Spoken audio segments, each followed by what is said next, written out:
Everyone. In this video, we're going to go over how to use Dolthub for interfacing with our datasets or any dataset that you find on Dolthub, as there's not many resources that explain it succinctly. So Dolthub is really nice. It's just a MySQL database with Git essentially layered on top, and then it's got a nice interface to boot. So what you're going to do is you're going to go to Dolthub. This is our Atlas database, our primary data set here, for example.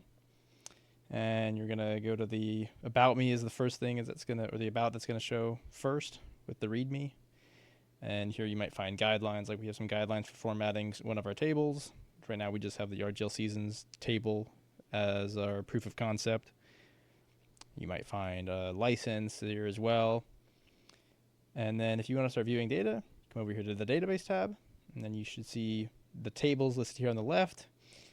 If you've got something that is not the standard query, then you'll see this play button here. So just click on the play button, then you'll get the standard query to return all rows based off of whatever column you set as your key column.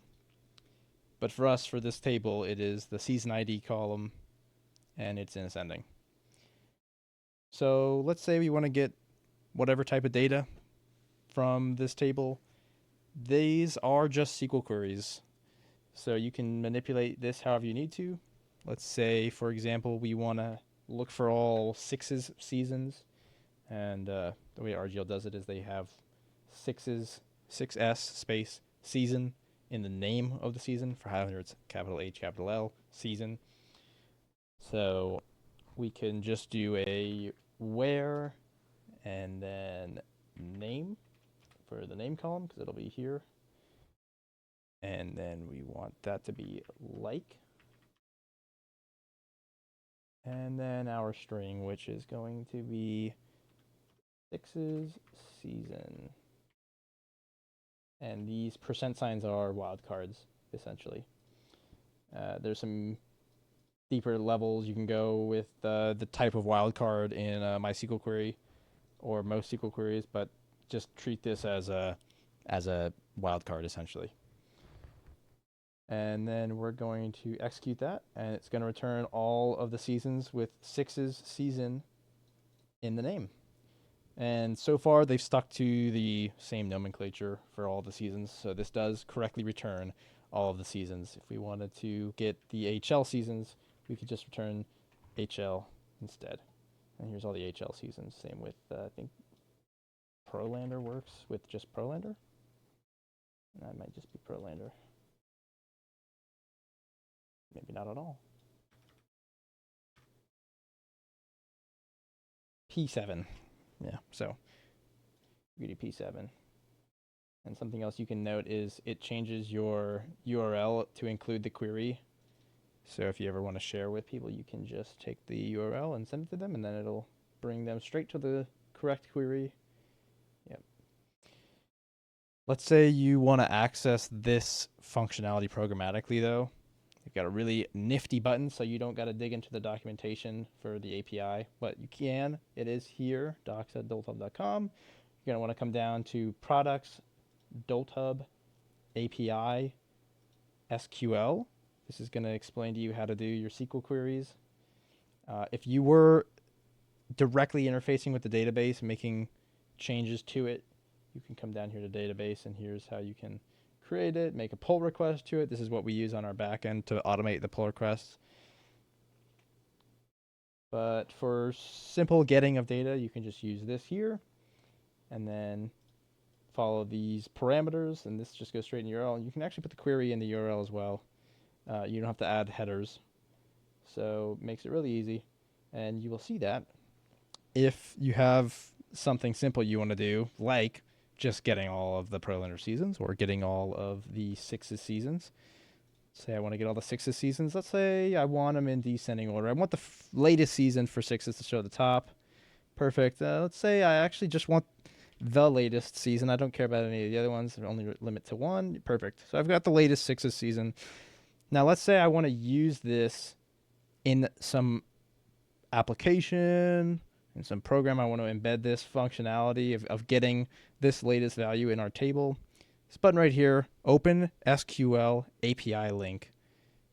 So I can click on that, and it'll just query the API with that SQL query and bring you to the results. So this is just your JSON output, and you can see our data right here. And if we go back, we can see that that is correct. Season 17, 6s, NA6s, process, sunshine, whatever. And you should see that that is, yep, that is correct. So that's all the right data. So then you can just take this URL and embed it into whatever you need to, and you're good to go.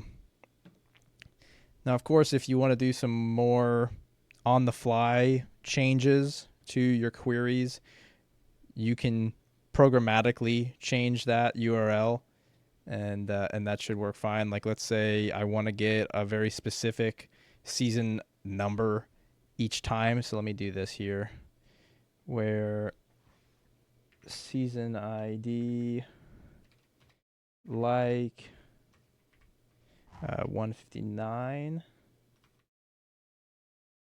I think that should work. Yep. And then, well, that's the same one. So let me do a different one. 158 is the latest HL season. There we go. HL season 20, Highlander. So then we do our API link. And then you'll see, yep, that's the right thing there. Right output. And then we'll see where in our query we're getting that specific ID. So then you can just take this URL and then just have whatever you are programming. Maybe it's a script, maybe it's an application. You just have it change whatever this is here, and then it'll give you the right data. So that returns correctly. So now we got the 6th season again. We changed it to 159. One thing to note in this video where I'm showing you how to do these queries and manipulate the API, the URL in your browser will change how this displays. That's why you see all these percents everywhere. That's just in your browser. In whatever application, if you just put the SQL query directly, like how you copy this and paste it in, what you can do is just make sure that these are all like in a line with spaces between everything so that it's formatted correctly, like that. And then if you go to the API and where your query is, just paste that in. It will work the same way. So this is probably that's probably gonna be easier for you. So that way when you're viewing it, it looks like that instead of looking like this absolute mess. So just be aware of that. Both work. Also, if you're having trouble with the SQL queries, you can pretty easily ask AI to do it for you. This was straight from ChatGPT 4.0, and it just gives me this, which is the exact thing that I've been showing you here. So if you are afraid to ask us, ask the robot, and it works just great. And there you go. That's a very basic introduction to using Dolthub. And if we ever need to go more in depth for any reason, we can definitely make some more videos about this. Or you can reach us on our Discord. You can go to discord.fullbuff.gg, reach out to our development channel, and we'll be able to help you out.